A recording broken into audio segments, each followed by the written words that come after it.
नमस्कार मंडळी,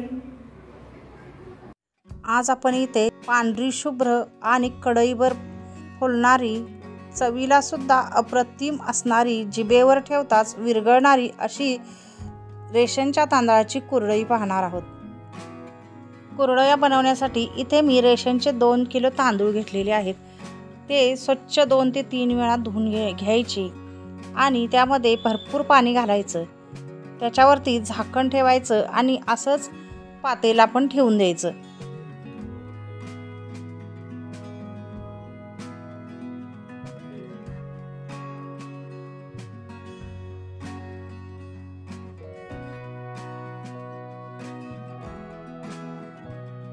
दुसऱ्या दिवशी सकाळी पुन्हा त्यातील पाणी काढायचं आणि त्याच्यामध्ये दुसरं पाणी, स्वच्छ पाणी घालायचं आणि झाकण ठेवून असंच ठेवायचं। ही प्रोसेस 2 ते 3 दिवस करायची आणि चौथ्या दिवशी त्यातील पाणी काढायचं आणि सगळे तांदूळ एका चाळणीमध्ये वितळायला ठेवायचे। घरातच एक कॉटनचा कपडा अंथरायचा किंवा एखादी साडी सुद्धा अंथरली तरी चालू शकते। त्यावरती हे तांदूळ पसरवायचे।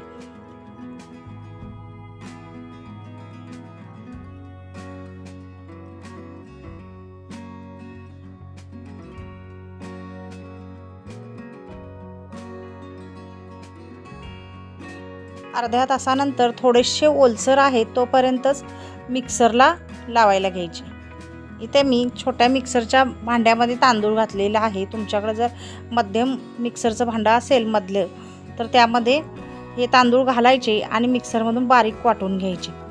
इथे मी एक खोलगट पाटी घेतलेली आहे आणि स्वच्छ चाळण घेतलेली आहे। ती चाळण आपण दुसऱ्या कुठल्याही पिठासाठी वापरलेली नसली पाहिजे। जर पिठासाठी वापरली असेल तर ती आपण स्वच्छ धुवून कोरडी करून घ्यायची आहे आपल्याला। ते मी पाटीचा वापर केलेला आहे पीठ चाळण्यासाठी, कारण पीठ उडून बाहेर जाणार नाही। पाटीतच खोलगट असल्यामुळे पाटीत आतल्या आत बसेल। याच पद्धतीने सगळं पीठ मी इथे चाळून घेतलेलं आहे आणि उरलेली कणी असते ती पण शेवटी मी मिक्सरच्या भांड्यामधून पुन्हा दळून काढलेली आहे आणि चाळून घेतलेली आहे। सगळं पीठ इथे छान बारीक झालेलं आहे। ते एका मी पातेल्यामध्ये काढून घ्यायला लागलेले आहे। पिठामध्ये पाणी टाकून घ्यायचं आणि या पद्धतीनं पिठा एकजीव करून घ्यायचं। पाणी जास्त झालं तर घाबरून जायचं नाही। पीठ असंच आपण आता झाकून ठेवायचं।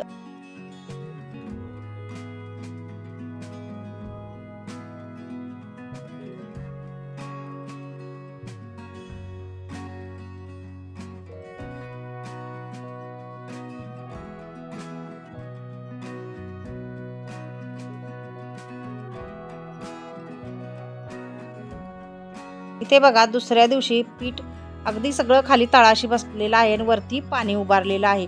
ते अलगद आता आपण एका पाटीमध्ये काढून घ्यायला लागलेले आहे। पाणी अगदी अलगद काढून घ्यायचं। इथं गडबड करायची नाही। खाली पातेल्याला चिक्की असते त्यामुळं पाणी अगदी अलगद काढायचं। बघा, इथे पातेल्याच्या तळाशी चिक्की राहिलेली आहे। आता ते चिक्की एका पातेल्यामध्ये मी काढून घेणार आहे।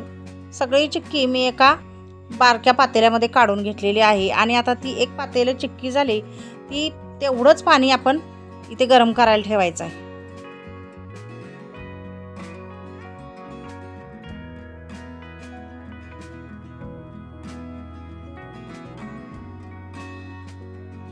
कोणत्याही प्रकारच्या कुरडया बनवत असताना चिक्की जेवढी असते तेवढंच पाणी ठेवायचं। ही प्रोसेस आपण विसरायचं नाही।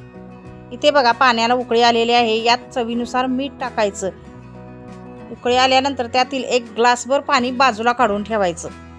हे सुद्धा आपण विसरायचं नाही। आपलं पीठ बिघडणार नाही। काढलेलं ग्लासभर पाणी आपण ते कधी वापरायचं हे सुद्धा मी पुढे सांगणार आहे।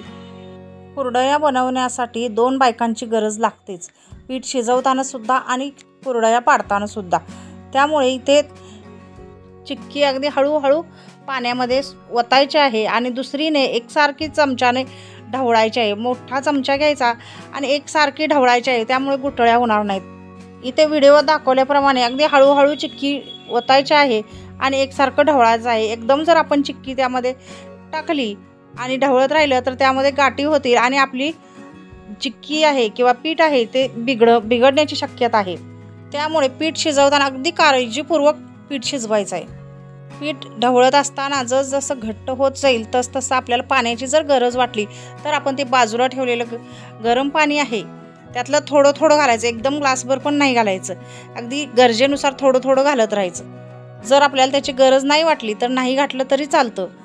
पण कुरडयाचं पीठ हे एकदम घट्ट शिजवायचं, त्यामुळे कुरडया छान पडतात. अगदी घट्ट शिजवायचं आणि झाकण ठेवायचं. 5 ते 6 मिनिट झाकण ठेवायचं आणि चांगली वाफ द्यायची, त्यामुळे आतल्या आत पीठ शिजलं जातं. पीठ शिजवण्याची ही सगळी प्रोसेस मी फुल गॅसवरती केलेली आहे आणि आता झाकण ठेवल्यानंतर गॅस कमी करणार आहे. 2 किलो तांदळाचे पीठ शिजवण्यासाठी इथे मला अर्धा ते पाऊण तास लागलेला आहे. तुम्हाला कमी किंवा थोडा जास्त वेळसुद्धा लागू शकतो. इथे आपलं पीठ शिजलेलं आहे. आता पीठ शिजलेलं कसं ओळखायचं तर आपला हात पाण्याने थोडा ओला करायचा आणि पिठाला लावून बघायचं. तर आपल्या हाताला जर पीठ चिकटलं तर समजायचं पीठ अजून शिजायचं आहे, आणि जर चिकटलं नाही तर समजायचं पीठ आपलं शिजलेलं आहे. आणि दुसरी आयडिया म्हणजे पिठाला काचेसारखा कलर येतो. कुरडया पाडण्यासाठी इथे मी एक शेवगा घेतलेला आहे, त्यामध्ये मध्यम आकाराच्या शेवेची चकती टाकलेली आहे. चकतीची जी गुळगुळीत बाजू आहे ती आतमध्ये करायची आणि जी खरखरीत बाजू आहे ती बाहेरच्या बाजूला करायची. आणि चकतीमध्ये पीठ भरायचं आणि चकत्या गाळायला घ्यायची. कुरडयाचं पीठ गरम आहे तोपर्यंतच कुरडया आपण पटापट पाडून घ्यायच्या आहेत. हातानं आपल्याला सवय असेल तर हातानंच पीठ भरायचं, हाताला थोडंसं पाणी लावायचं आणि हातानं भरायचं. नसेल तर आपण एक छोटा चमचा घ्यायचा आणि चमच्याच्या साह्यानं शेवग्यामध्ये आपण पीठ भरायचं. आणि एका साडीवरतीच मी इथे प्लास्टिकचा कागद अंथरलेला आहे, कागदाला मी तेल वगैरे काही लावलेलं नाही आणि त्याच्यावरती कुरडया पाडून घेणार आहे. आता बघा इथे किती सहज आणि किती छान पडलेल्या आहेत, पांढरे शुभ्र अगदी कुरडया झालेल्या आहेत. आणि कलर टाकून जर आपल्याला कुरडया करायच्या असतील तर एका वेगळ्या भांड्यामध्ये छोटंसं पीठ घ्यायचं थोडं आणि त्यामध्ये आपल्याला आवडीनुसार खाण्याचा कलर टाकायचा, अगदी चिमूटभर टाकायचा, त्यामध्ये मिक्स करायचा आणि तो शेवग्यामध्ये भरून आपण कुरडया पाडून घ्यायच्या. 2 दिवस कडकडीत उन्हामध्ये कुरडया पूर्णपणे वाळून द्यायच्या. नंतर हवाबंद डब्यामध्ये भरायच्या आणि वर्षभर आपण ते वापरू शकतो. इथे बघा मी तळण्यासाठी तेल कढईत गरम केलेलं आहे आणि त्यामध्ये एक कलरची कुरडई तळून दाखवणार आहे.